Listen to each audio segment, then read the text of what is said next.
할렐루야. 이 시간 하나님의 음성을 듣는 시간이 되시기를 축복합니다. 오늘 본문은 이스라엘이 왕이 다스리는 왕정 국가로 나아가는 그런 기록입니다. 하나님의 은혜로 가나안 땅에 정착한 이스라엘은 원래 왕정 국가가 아닙니다. 12개의 지파가 서로 연합하는 연맹체였습니다.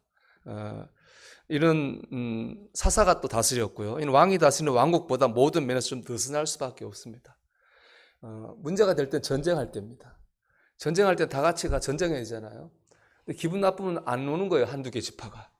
그러면 또 약해지잖아요. 그래서 질 때도 있었습니다. 그러다 보니까 이스라엘 사람들 사이에는 야, 우리가 왕이 없어서 약한 거야. 우리에게도 왕이 생기면 우리도 강해질 수 있어. 라는 마음들을 이제 가지게 되었습니다. 그러던 차에 한 사건이 생겼는데 뭐냐면 당시의 사사였던 사무엘의 아들들이 문제를 일으켰습니다. 아버지 사무엘은 굉장히 위대한 지도자였거든요. 하지만 그 아들들은 그렇지 못했어요. 특히 오늘 본문 3절 말씀 보면은 뇌물을 받고 잘못된 재판을 했습니다. 이게 스캔들이 돼가지고 일파만파 이스라엘 온 나라를 떠들썩하게 했습니다. 그러자 이스라엘의 장로들이 이제 사무엘을 찾아가요. 이래서 안 되겠다. 우리도 왕을 세워야 될 테니까 왕을 세우게 해달라. 그런 말을 요구를 하는 거죠. 사무엘은 당연히 기분이 나쁩니다. 내가 지금 지도자인데 내가 마음에 안 드니까 새로운 지도자를 세워달라는 거 아니에요. 내가 불시임 당했으니까 기분이 굉장히 나쁘죠. 하나님께 그 나쁜 기분을 아래로 기도하러 올라갔습니다. 그때 사무엘의 기도를 듣는 하나님의 반응이 의외입니다. 우리 7절인데요. 하나님 이렇게 말씀하셔요. 여호와께서 사무엘에게 이르시되 백성이 내게 한 말을 다 들어라. 이는 그들이 너를 버림이 아니요 나를 버려 자기들의 왕이 되지 못하게 함이니라. 하나님 사무엘에게 말씀하시기를 야, 백성들이 너를 버린 게 아니다. 나를 버린 거야. 너가 기분 나쁠 일이 아닌 거예요. 누가 기분 나쁠 일이라는 겁니까? 하나님께서 기분 나쁠 일이라는 겁니다. 이스라엘 백성이 왕을 세우려고 하는 이 일 때문에 하나님께서 마음이 상하셨습니다. 여러분, 왕을 세워달라는 말이 왜 하나님의 마음을 상하게 했을까요? 도무지 무엇이 하나님 마음을 기분 나쁘게 했을까요? 어떤 부분일까요? 그 포인트를 찾는 것이 오늘 말씀으로 들어가는 열쇠입니다. 하나님 어떤 부분에서 기분 나빠하셨냐는 거예요. 먼저 분명히 알아야 될 것은 왕을 세우는 것 자체는 문제가 아닙니다. 하나님께서 만약에 왕 세우는 게 문제면 왕 자체를 못 세우게 하셨겠죠. 하지만 왕을 세우라고 말씀하셨거든요. 왕 자체가 문제가 아니에요. 특히 또 이 왕을 세우는 건 이미 하나님의 계획 안에 있었습니다.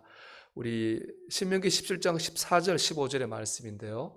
내가 내 하나님 여호와께서 내게 주시는 땅에 이르러 그 땅을 차지하고 거주할 때에 만일 우리도 우리 주위의 모든 민족들 같이 우리 위에 왕을 세워야겠다는 생각이 나거든 반드시 내 하나님 여호와께서 택하신 자를 내 위에 왕으로 세울 것입니다. 신명기는 가나안 땅에 들어오기 전입니다. 한참 전이에요.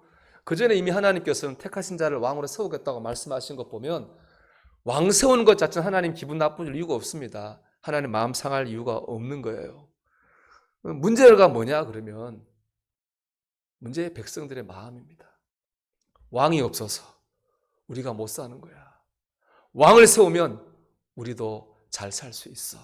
라는 이 백성들의 마음, 이 마음이 하나님 마음을 상하게 했습니다. 이스라엘 장로들이 사무엘한테 왕 세워달라고 할 때 겉으로 내건 건 당신 아들들이 안 되겠다 이런 게였단 말이죠. 하지만 속마음은 그게 아니에요. 그건 표면적인 이야기예요. 속마음은 이거예요. 우리가 왕이 없어서 못 사는 거야. 왕을 세우면 잘 살 수 있어. 이 속마음이 그게 진심이거든요. 하나님은 그 속마음 때문에 마음이 상한 것입니다. 왜냐? 왕이 없는 게 아니거든요.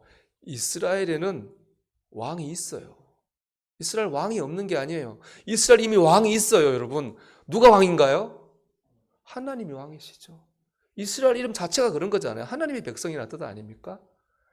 이스라엘 하나님이나 왕이 있어요. 그런데 왕 없어서 못 산다? 결국에 하나님 말이 맞죠. 사무엘을 버린 게 아니에요. 하나님을 버린 거예요. 하나님 그것 때문에 마음이 상하신 거예요. 이미 하나님 왕이신데. 물론 이런 의문을 제기할 수 있어요. 하나님 왕이에요. 그러면 전쟁에 지면 안 되죠. 하나님이 왕인데 사람 다른 나라하고 전쟁에 지면 안 되는 거 아니에요? 근데 질 때도 있었단 말이죠. 왜 그런가요? 하나님 왕이면 왜 그렇게 지죠? 질문할 수 있어요. 답은 여기에 있어요.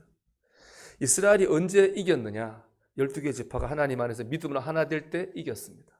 언제 졌느냐? 12개 지파가 하나님 안에서 믿음으로 하나 되지 못하고 나눠질 때, 그때 진 거예요. 하나님은 이기고 지는 걸 통해서 이스라엘 백성이 하나님 안에서 믿음으로 하나가 되어야 된다는 사실을 깨닫게 하신 거예요. 이길 때는 이긴 걸 통해서, 질 때는 진 걸 통해서 하나님 안에서 믿음으로 하나 되어야 된다고 하는 것을 가르치신 거예요. 당장에 저한테 이기고 지는 것보다 중요한 게 믿음으로 하나님 안에 하나 되는 거거든요. 우리도 마찬가지죠. 하나님께서 좋은 일만 주시나요? 고난도 주시죠. 고난은 고난이죠. 지나고 보면 고난 때문에 우리가 겸손해져요. 고난 때문에요, 하나님을 찾아요. 고난 때문에 하나님 의지해요. 고난 때문에 하나님을 바라보게 됩니다. 그래서 시편의 기자는 고난도 내게 유익이다, 그렇게 말한 거거든요. 하나님께서 이기고 지는 걸 통해서 우리의 믿음을 세우시는 거죠. 여러분, 그렇기 때문에 우리가 왕이 없어진 거 아닙니다. 왕이 없어진 게 아니라 하나님의 백성으로 살지 못했기 때문에 진 겁니다. 그럼에도 불구하고 이스라엘 백성들은 왕이라는 제도가 없었기 때문에 우리가 진다고 생각했습니다. 누구 때문에? 무엇 때문에? 물론 그런 조건이 영향을 미칠 수 있습니다. 하지만 결정적 요인이 되지는 못합니다. 가장 중요한 것은 무엇입니까? 내 믿음입니다. 내 중심입니다. 이걸 보여주는 게 사무엘의 아들들이에요. 말씀드린 것처럼 사무엘은 굉장히 위대한 지도자입니다. 사사들 중에 가장 위대한 사사였어요. 신앙적으로도 지도자였고 사역적으로도 탁월했습니다. 그런데 그런 훌륭한 아버지를 두었음에도 불구하고 사무엘의 아들들은 엉망이었어요. 아버지를 본받지 못했어요. 이거 알 수 있는 거예요. 분명 부모는 자녀의 성장에 중요한 환경이고 조건입니다. 하지만 그럼에도 불구하고 더 중요한 건 뭐예요? 자녀들 그 자신입니다. 그 자신의 생각과 믿음이 중요한 거예요. 지난달에 그 미얀마 선교 후원을 좀 제가 요청하려고 강남에 있는 한 선배 목사님 만났습니다. 만나서 재밌는 얘기를 들었어요. 그 이제 동네에 목욕탕, 삼정 호텔 사우나라는 목욕탕이 있답니다. 사우나가 있는데 이제 갔는데 코로나라 아무도 없더래요. 그래가지고 이제 탕 안에 이렇게 편하게 앉아 있는데 갑자기 4명의 남자가 들어오더랍니다. 온몸에 그림 그린 분들 있죠. 뭐 용도 그리고 뭐 뱀도 그린 분들 있잖아요. 그런 분들이 4명이 다 오더라는 거예요. 혼자 좀 그렇지 않아서 이렇게 있으니까 그 중에 대장 같은 분이 야, 사장님 불편해 하시잖아. 너들 나가. 그러더래요. 그랬더니 이제 다 나가더랍니다. 결국에 이제 그 대장 같은 분하고 이제 둘이 탕에 앉은 거예요. 말을 하게 됐어요. 그분이 묻더랍니다.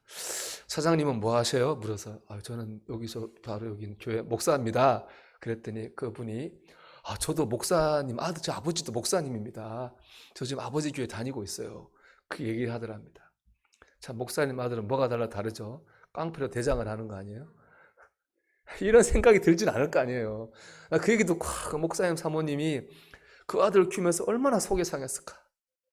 그렇잖아요. 뭐 교인들 앞에서 매일 뭐 바르게 살았다고 그랬는데 내 아들이 저렇게 있을 때는 막 몸에 뭐 그리고 막 그럴 때는 얼마나 마음이 아팠겠어요. 지금도 뭐 그렇게 사니까 지금도 마음이 아프겠죠.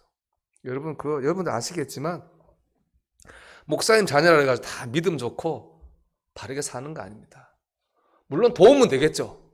하지만은 결국에는 자기 믿음입니다. 내가 깨닫고 내가 느끼면 믿음으로 바르게 사는 거예요. 그래서 내가 깨닫고 내가 느끼지 못하면 잘못된 길로 갈 수도 있는 거잖아요. 중요한 건 뭐예요? 내 믿음이죠. 중요한 건 내 믿음이고 내 삶입니다. 신앙생활에 있어가지고 외적인 조건과 환경이 영향은 좀 끼치지만 반드시 비례되는 건 아닙니다. 반드시 환경과 조건에 따라 사는 것 아닙니다. 이게 오늘 말씀의 핵심이에요.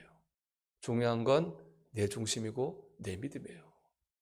이걸 인정하지 못하고 계속 외적인 조건과 환경만 바라보잖아요. 그럼 거기에 지배를 당하게 되어 있습니다. 왕이란 제도가 그렇습니다. 하나님께서 왕을 세우라 허락하시면서 대신에 왕이라고 하는 제도가 가지고 있는 문제에 대해서도 꼭 가르치라고 말씀하셨거든요. 그래서 이제 사무엘이 가르치는데 왕이라는 제도가 가지고 문제가 있습니다. 첫째, 왕을 세우면 뭐가 있을까요? 군대를 꼭 만듭니다. 군대를 세우면 아들들은 꼭 군대를 가야만 됩니다. 끌려가야 됩니다. 둘째, 왕을 세우고 왕국에서 뭐가 있을까요? 세금이 생깁니다. 세금을 내야 됩니다. 세금을 안 내면 감옥에 가야 됩니다. 그리고 제일 좋은 거는 누가 가져갈까요? 왕과 왕의 신하들이 가져갑니다. 결국에 이스라엘 백성들은 그전까지 자유민이었지만 왕이 생기는 그 순간부터 지배를 당하는 왕의 종이 된다는 것입니다. 그렇습니다. 왕이 생기면 상황의 모든 게 다 달라지게 될 수밖에 없습니다. 좋을 수 있지만 안 좋은 거 훨씬 많습니다. 물론 좋은 왕이 들었으면 좋겠죠. 뭐 세종대왕처럼 좋은 왕이 들었으면 좋아지겠죠. 나쁜 왕이 들었으면 사는 게 더 고달플 수밖에 없다는, 몇 배 힘들 수밖에 없다는 것입니다.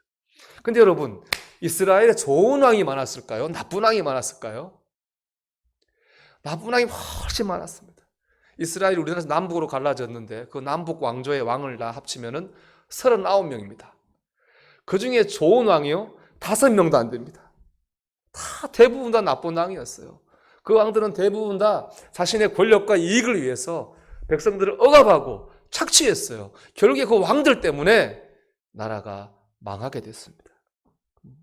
여러분, 왕은 결코 해결책이 되지 못합니다. 환경과 조건이 우리 인생의 해결책이 될 수 없습니다. 그럼에도 불구하고 계속 그것만 바라보면 그게 지배를 당하는 거예요.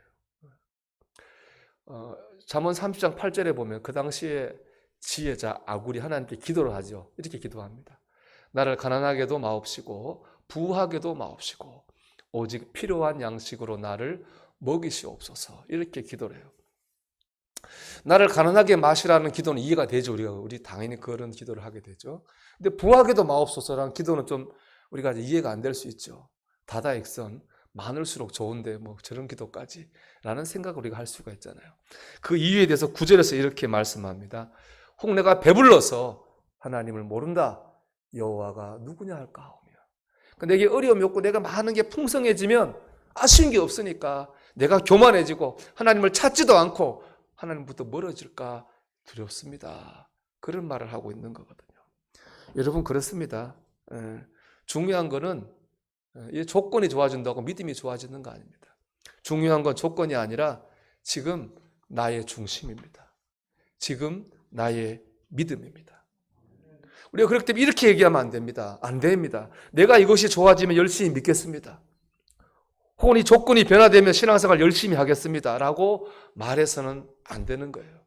그렇게 말한다면 하나님이 들으신다면 오늘 본문을 표현하면 이렇게 우리에게 말씀하실 거예요. 네가 나를 버렸다. 그렇잖아요. 조건이 좋을 때만 하나님 계시나요? 아니거든요. 조건 나쁜 하나님 계시거든요. 좋아지면 잘 믿겠다고 하는 것은 오늘 이스라엘 백성처럼 하나님을 버린 거죠. 우리는 지난 1년 반 동안에 코로나19로 인해서 신앙생활에 많은 어려움을 겪어왔습니다.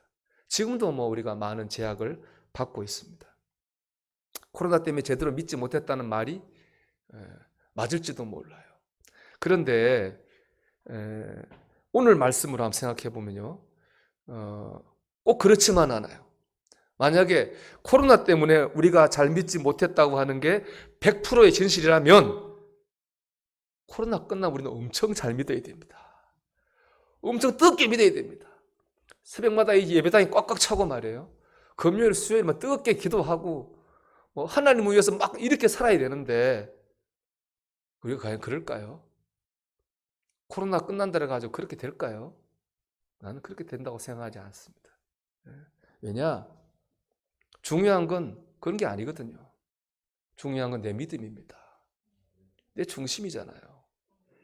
뭐 교회 오고 안 오고의 문제가 아니에요. 코로나 있어도 내 중심에 오늘 말씀대로 하나님이 왕이면 우리 주어진 자리에서 치열하게 믿었을 거예요. 열심히 믿었을 거라고요. 반대로 하나님 내 삶의 주인은 아니라 내가 세상을 의지하고 바라보고 산다면 코로나 끝나도 우리가 믿음으로 살 수가 없을 것입니다. 중요한 것은 조건이 아니고 중요한 건 나의 중심인 줄로 믿습니다. 중요한 건 이거죠. 지금 내가 하나님을 나의 왕으로 믿는 겁니다. 지난 금요 기도회 때 제가 이제 그동안 5월 달에는 미얀마를 위해 기도했고 6월 달 지난주부터 제가 이제 기도 인도하면서 우리 일을 위해 기도하기 시작했거든요. 제가 금요일 날 영적 부흥에 대한 비전을 선포했습니다. 우리가 이제 해야 될 일은 영적 부흥을 이루는 일입니다. 라고 말씀드렸습니다. 영적 부흥은 다른 말로 하면 하나님과의 관계 회복입니다. 하나님과 관계가 뜨거워지고 회복되고 충만해지는 게 바로 영적 부흥이거든요. 저는 지금 우리에게 필요한 것은 바로 영적 부흥이라고 생각합니다.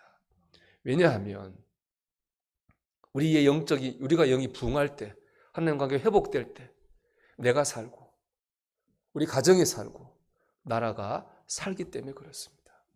이 역사가 주는 교훈입니다. 유럽의 역사를 보면요, 16세기에 르네상스가 일어나죠. 17세기에 자본주의가 생기기 시작합니다. 그래서 18세기에 발전해 가기 시작하거든요. 자본주의가 생기면서 유럽 사회가 문제가 생깁니다. 공장이 생기고 자본가가 생기고 노동자가 생기다 보니까 갈등이 생깁니다. 거기다 빈부격차가 심해집니다. 공장이 도시에 있잖아요. 시골 사람이다 공장 일하러 오다 보니까 집도 부족하고 하여튼 모든 게 부족하고 술집 생기고 도박, 하여튼 이 사회 문제가 혼란이 막 생깁니다. 이거 해결이 안 되니까 난리가 납니다. 독일에서는 내전이 일어납니다. 수십 년 동안 수많은 사람이 죽고 죽이는 일이 전쟁이 일어납니다. 프랑스는 혁명이 일어나요. 단두대 들어보셨습니까? 사람 목 자르는 기계. 너무 많은 사람을 죽여야 되니까 빨리 죽이려고 단두대를 만들었다고요. 피해 혁명이 프랑스에서 나타났어요. 그런데 놀라운 건 자본주의가 가장 발달했던 영국에서는요, 전쟁도 일어나지 않고 혁명도 일어나지 않고 평안하게 나라가 발전했어요. 제일 심할 것 같은데 왜 그랬느냐? 두세 가지 이유가 있어요. 그중에 학자들이 공통적으로 말하는 이유는 뭐냐? 감리교 운동입니다. 웨슬리 목사님 한 감리교 운동은 영국을 살렸다는 거죠. 이 감리교 운동은 다름 아닌 영적인 부흥 운동이에요. 웨슬리 목사님이 올더스 게이트라는 거리 집회에서 하나님을 만나요. 본인이 영적 부흥을 체험해요. 그때부터 온 영국을 전도해요. 그 당시에 야외에서 집회 못하게 돼 있었어요. 근데 웨슬리 목사님은 사람들 모아놓고 수천 명, 수만 명 모아놓고 복음을 전했다고요. 전도하고 복음을 전하고 신앙으로 살려고 했어요. 영국 사람과 하나님의 관계를 회복시키는 일을 했어요. 역사가 나타나는 거죠. 사람들이 은혜를 받고 은혜 받은 사람들이 어려운 사람들에게 자선을 베풀면서 영국은 전쟁하지 않고 혁명하지 않고 평안하게 발전했어요. 그 결과가 영국이에요. 미국이 지금 세계를 지배하지만 그전에 영국이 지배했잖아요. 해가 지지 않는 나라. 그게 바로 그 결과였던 겁니다. 영적 부흥이 바로 이런 겁니다. 내 심령이 부흥될 하나님 관계 회복될 영적 부흥을 경험할 때 그 부흥 때문에 내가 살고 우리 가정이 살고 나라와 민족이 살게 됩니다. 우리 오늘 천충일이잖아요. 우리 나라를 위해서 희생한 분을 기억하는 이 시대, 우리 그리스도인들이 뭘 해야 됩니까? 바로 내 안에서 영적인 부흥이 일어나야 됩니다. 그래서 나를 통해 가정에 살고 나라가 살게 해야 됩니다. 그 중심이 바로 오늘 말씀이 있는 거예요. 그건 환경과 조건으로 되는 게 아니니까. 그건 내 믿음으로 되는 거니까. 지금 내가 하나님을 나의 왕으로 섬기는 것, 그것이 바로 영적인 부흥이기 때문에 그렇습니다. 사랑하는 여러분, 하나님이 여러분의 왕이 되시길 바랍니다.